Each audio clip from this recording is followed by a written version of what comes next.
Noong ikasyam ng Marso, balita sa may bayan na sa gilid na may isang 20 anyos na lalaki ang nahatulan ng kasong homicide sa pagpatay sa kanyang amo, matapos itong pagbantaan sa kanyang paglabag sa patakaran ng restoran.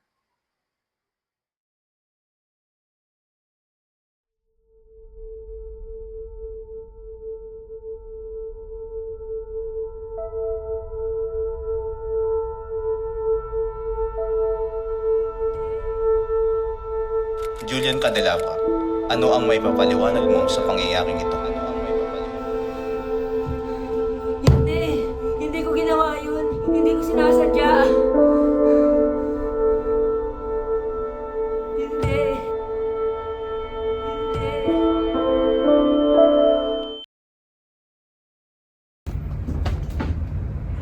So, ayun lang naman for this class. Sir, paano ako habol yan, sir? Wait lang, ito i-release na ako.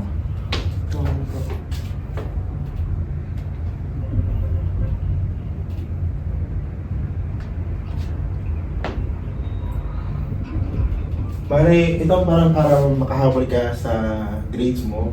At ayun lang naman, class dismissed.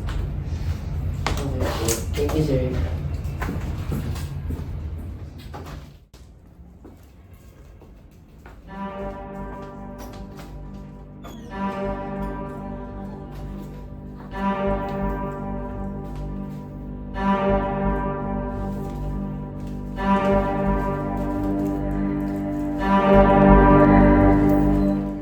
Yung ginagawa mo, Wala po. Bakit po? may nakita ka bang wallet dito? Saan po? Banda po.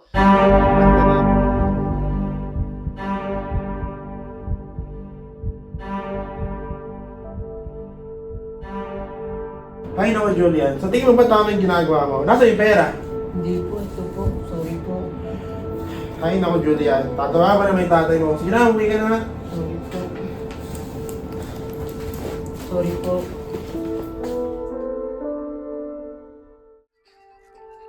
Uy! Papa, Ano naman to, Julian? Ano naman pinagkagawa mo at tinawagan mo ng teacher mo? hindi pa. Na ano kasi yun, naiwan yung wallet. Tinabi ko lang. O ikaw talaga di lumindi. Babalik kita sa probinsya. Hindi, last na yun. Promise. Babago na ako.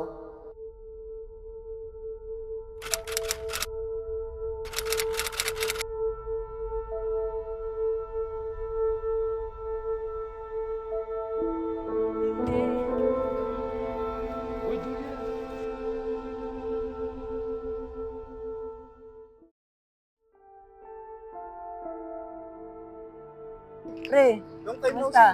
Ikaw rin. Uy, Felix. Pre, muna-muna kami. May pag-uusapan lang, pre. Sa project, pre. Sa project. Sabi, pre. Pre. Pre. Alam mo ba?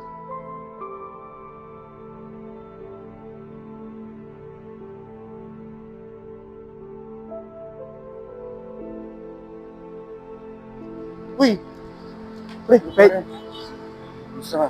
alam mo, may kwento sa akin si Julian. O ano yun? Tungkol sa'yo? Huwag mo sasabihin sa kanya na sinabi ko sa'yo. Bakit? Ano ba yun? Tungkol kasi ito sa jowa mo. Bakit ano ginawa? Pinakausap pa si Nicole si Julian. Wala, ano ba yun? Noong December pa yun eh, sabi niya. At dagdag pa nga. Inuwi niya ito. Ang ilang beses. Bagay pre, hindi ko kayang hindi sabihin to sa'yo eh. Asan na ba siya? Asan na ba yun? Wala Salamat eh. pa rin ah. Sabi daw may klase daw siya. Hoy, Julian! Uy, pre. Pre, wait lang. Felix, tama na. Vince, Tama bitawan na. mo ako at nang maisahan ko tong Tama hanap na. to.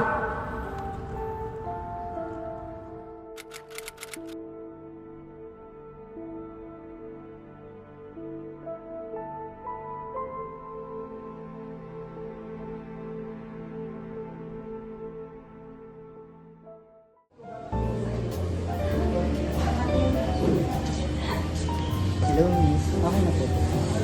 Thank you.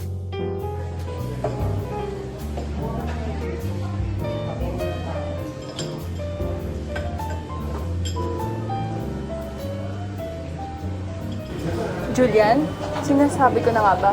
Ano ba yan? Tara, mag-usap tayo sa labas.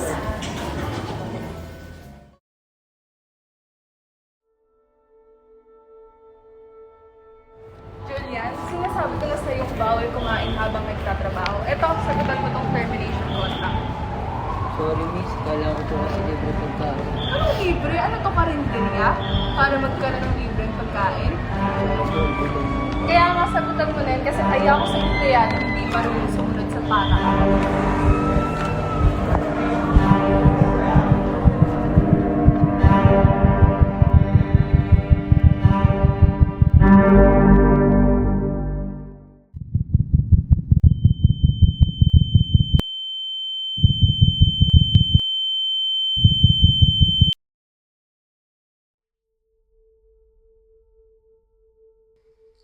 Matapos ang pangyayari sa restaurant, agad na naaresto si Julian Candelabra sa pagpatay sa kanyang amo.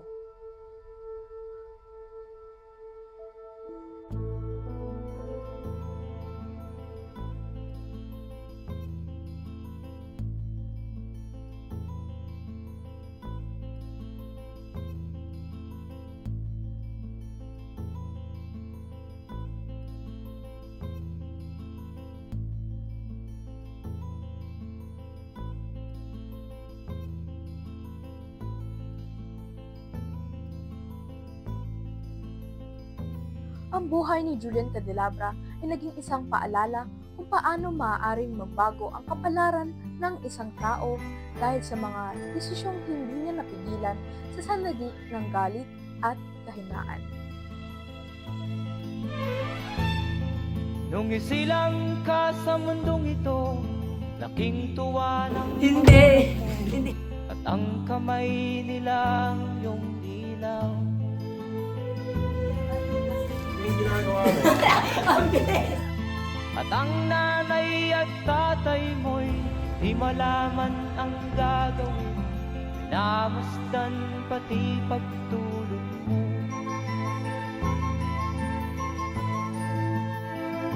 At sa gabi nagpupuyat ang iyong nanay sa pagtimpla ng gatas mo. Sa pagpatay sa kanyang amo.